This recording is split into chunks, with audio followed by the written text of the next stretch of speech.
Assalamualaikum warahmatullahi wabarakatuh. Kembali lagi dengan saya Anggela Vinci Putri dengan NIM C1C0 18030.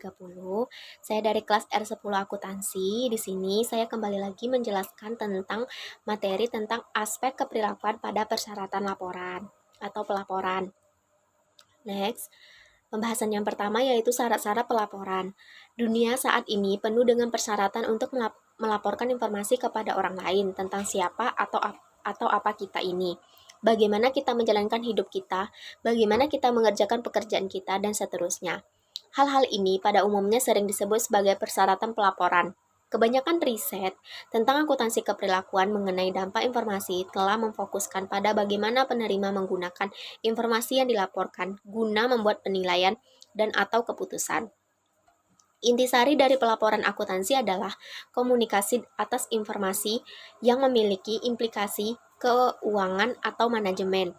Karena pengumpulan dan pelaporan informasi mengonsumsi sumber daya biasanya hal yang mana tidak dilakukan dengan sukarela kecuali pelapor. Yakin bahwa hal ini memberikan si penerima informasi berperilaku sebagaimana yang diinginkan pelapor. Yang mana pula kebanyakan dari informasi akuntansi digunakan dan dikomunikasikan hanya karena seseorang memiliki posisi kekuasaan.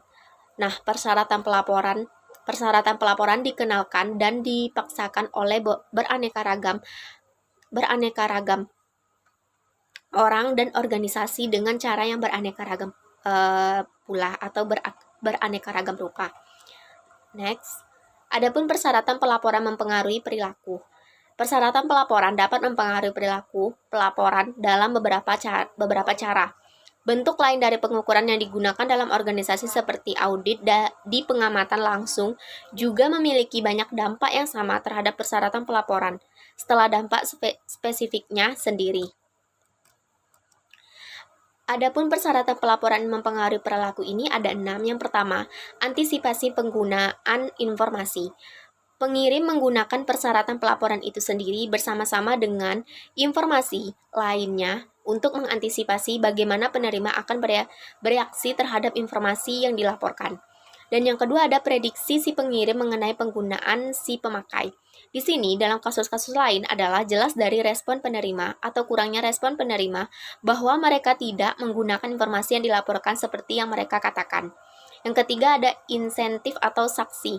Semakin besar potensi insentif dan saksi yang diberikan oleh pihak manajemen dalam suatu organisasi, misalnya, maka si pembuat informasi akan semakin berhati-hati dalam bertindak untuk memastikan bahwa informasi yang ia buat atau ia dapat diterima dan sesuai dengan aturan yang berlaku. Yang keempat ada penentuan waktu. Di sini, waktu adalah faktor penting dalam menentukan apakah persyaratan pelaporan akan menyebabkan perubahan dalam perilaku pengirim atau tidak. Yang kelima, ada strategi respon iteratif. Ketika suatu persyaratan pelaporan baru dikenakan, strategi yang paling murah adalah untuk terus berperilaku seperti biasa, melaporkan sejujurnya perilaku tersebut dan menunggu respon dari penerima. Yang terakhir ada pengarah perhatian. Pengarah perhatian, dampak mengarahkan perhatian dapat dianggap sebagai dampak dari pencatatan dan bukannya dampak dari pelaporan informasi karena dampak tersebut.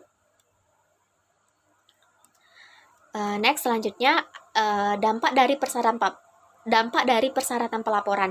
Di sini persyaratan pelaporan dapat mempengaruhi perilaku di semua bidang akuntansi keuangan, perpajakan, manajerial, dan sosial. Nah, bagian-bagian berikut ini membahas mengenai pemikiran sekarang di berbagai bidang, yaitu ada 4 bidangnya. Yang pertama, akuntansi keuangan. Adanya badan-badan yang berwenang dalam akuntansi keuangan seperti SEC, FASB, dan GAAP. Yang kedua ada akuntansi perpajakan. Di sini akuntansi perpajakan keperilakuan merupakan bidang yang relatif masih belum dieksplorasi. Yang ketiga ada akuntansi sosial. Hanya sedikit saja yang diketahui mengenai dampak dari akuntansi sosial terhadap pengirim informasi. Dan yang terakhir akuntansi manajemen. Manajemen dapat memberlakukan persyaratan pelaporan internal apapun yang diinginkannya kepada bawahannya.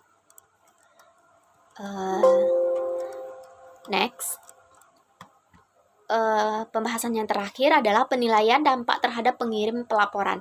Nah, terdapat banyak cara untuk menilai dampak dari persyaratan pelaporan terhadap pengiriman informasi. Yang paling tersedia adalah pengambil keputusan deduktif yang melibatkan pemikiran secara hati-hati mengenai bagaimana persyaratan pelaporan akan berinteraksi dengan kekuatan-kekuatan motivasional lainnya guna membentuk perilaku manajer.